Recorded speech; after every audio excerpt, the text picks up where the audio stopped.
Hello guys, good day po sa lahat. Welcome ulit sa ating channel.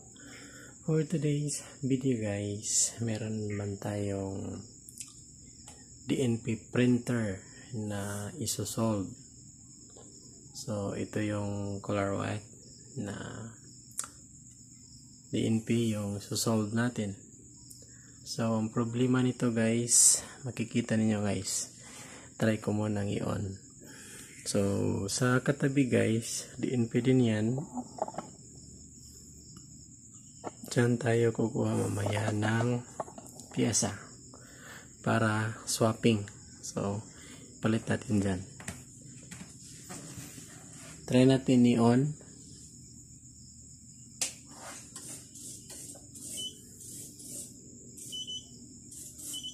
So, yan guys, ang issue niyan.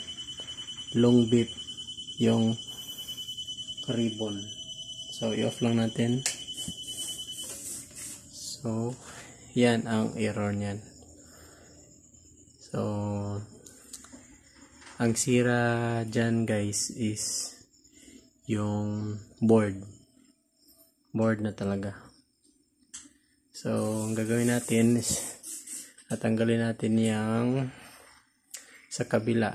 Ito, tanggalin natin itong board. Lipat natin dito kasi hindi na ma-detect ng board ang ribbon. So ribbon sensor hindi niya ma-detect, kahit anong basa niya hindi niya ma-detect, kaya nagulong beep na dito yung indicator light na ribbon. So gagawin natin una is tatanggalin muna natin yung cover para may access tayo matanggal yung board banda rito. So yan guys, may access na po tayo sa loob. So wala na pong video sa pagbaklas ng cover kasi sa iba kong video nandoon na po ang tutorial kung paano magbaklas nito. So direct na po tayo dito.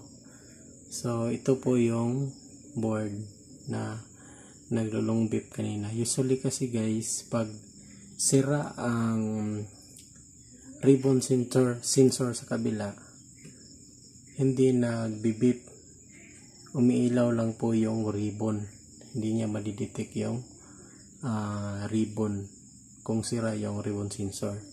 Ibang problema nito guys, hindi niya na-detect ang ribbon sensor at saka nag-a-alarm siya. So board yung papalitan natin. So panoorin nyo guys, ito yung tatanggalin natin, tapos yun ipapalit natin dito. Okay, watch and learn.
Yan guys, ito yung board na sira. So yun na naman ang tatanggalin natin.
So ito guys, yung papalit natin doon.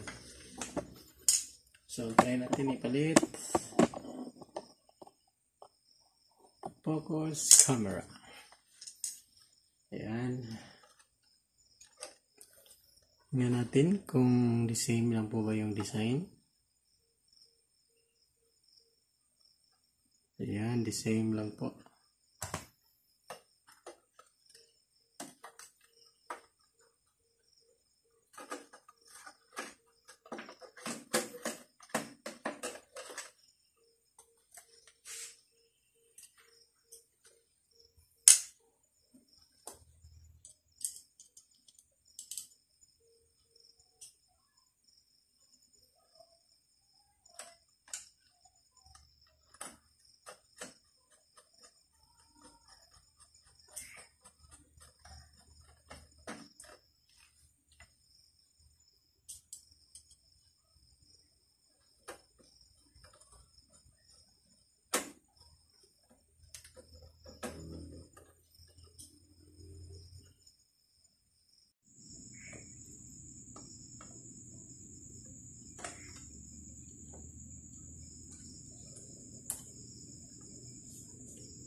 Okay, nakabit na natin guys. Ito yung luma. So, try natin i-test.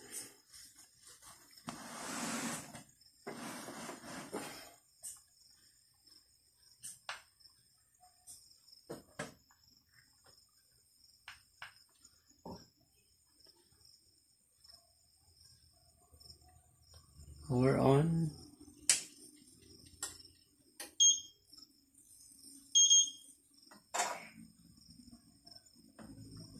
So, yan guys.